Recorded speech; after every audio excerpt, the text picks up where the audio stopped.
வணக்கம் நண்பர்களே. இந்த வீடியோவில் மடவை மீன் குழம்பு எப்படி செய்கிறதுன்னு பார்க்கலாம் வாங்க. மீனை க்ளீன் பண்ணுறது அப்புறம் பார்க்கலாம். மீனை பாருங்கள். ஒரு 3 தக்காளி கட் பண்ணி வச்சுங்க பொடியாக. ஒரு 3 வெங்காயம் பொடியாக கட் பண்ணி வச்சுங்க. கொஞ்சம் கருவேப்பிலை, ஒரு 2 பச்சை மிளகாய் எடுத்து வச்சுங்க. இப்போ வானல் வச்சுங்க. அந்த கரண்டியில் ஒரு 4 கரண்டி எண்ணெய் ஊற்றிங்க.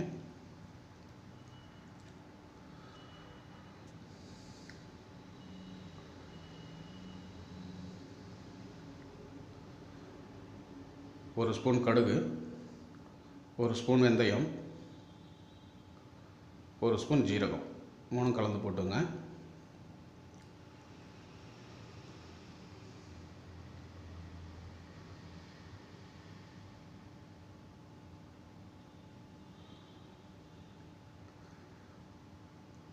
கடுகுலாம் நல்லா பொரிஞ்சதுக்கப்புறம் வெங்காயத்தை போட்டுக்கலாம்.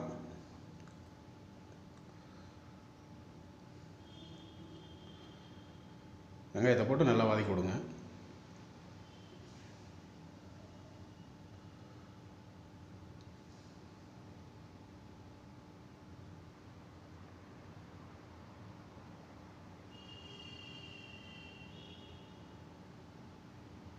ஒரு 100 கிராம் புளி கரைச்சி வச்சுருக்கேங்க.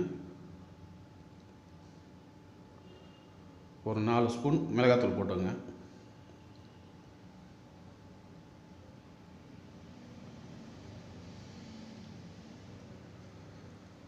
உப்பு தேவையான அளவுக்கு போட்டுங்க. இந்த கட் பண்ணி வச்ச தக்காளியில் கொஞ்சமாக போட்டுங்க.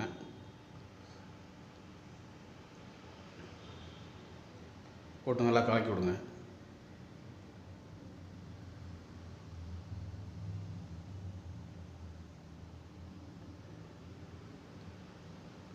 வெங்காயம் நல்லா வதக்கிடுச்சுங்க.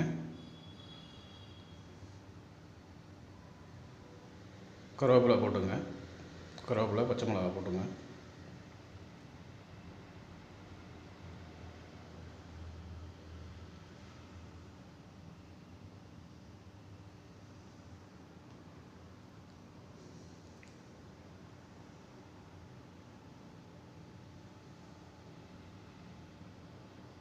நல்லா எண்ணெயிலே வதக்கி விடுங்க. அதுக்கப்புறம் அந்த தக்காளியை போட்டுங்க.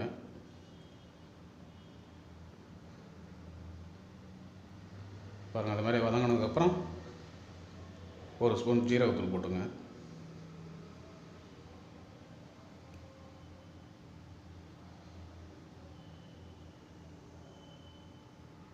நல்லா வதங்கிடுச்சு. அது இப்போ அந்த கரைச்சி வச்ச புளியை எடுத்து ஊற்றிக்கலாம். புளி தண்ணியை ஊற்றிக்கங்க.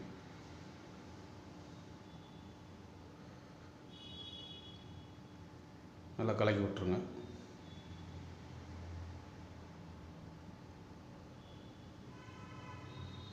ஒரு 3 ஸ்பூன் மிளகுத்தூள் போட்டுங்க.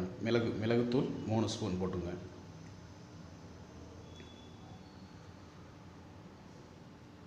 மூடி வச்சுருங்க. குழம்பு நல்லா கொதிக்கட்டும்.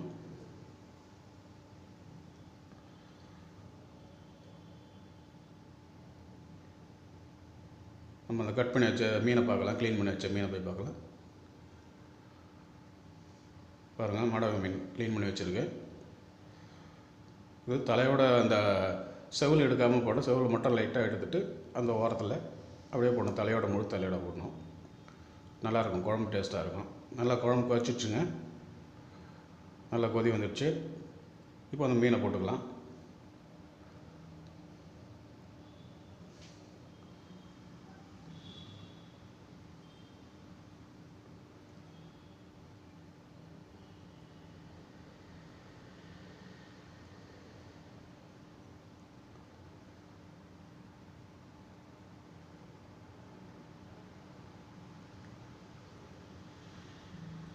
போட்டு லைட்டாக கலக்கி விடுங்க. கலக்கி விட்டு மூடி வச்சுடுங்க. அந்த மீன் வேகிற அளவுக்கு மூடி வச்சுடுங்க. வேகட்டும்.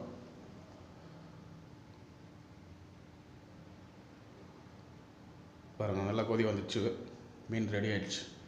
மடவை மீன் குழம்பு ரெடி ஆகிடுச்சு. பாருங்கள், தலையோட இந்த தலை தான் நல்லா டேஸ்ட்டாக இருக்கும். மடவை மீன் குழம்புல இந்த தலை நல்லா டேஸ்ட்டாக இருக்கும்.